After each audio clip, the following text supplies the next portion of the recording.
Hi! In front of me is Google Pixel 5a, and today I would like to show you how you can switch on or off automatic screen rotation on this device. First of all, go into Tab menu.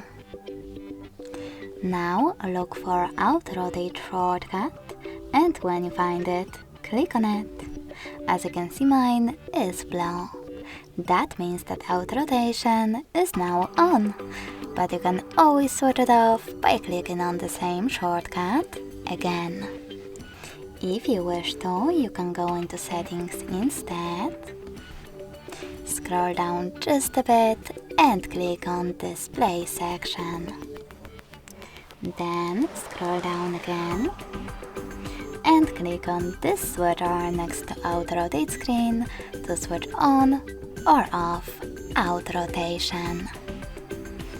Thanks so much for watching. If you enjoyed this video, smash that like button, comment and subscribe. Bye!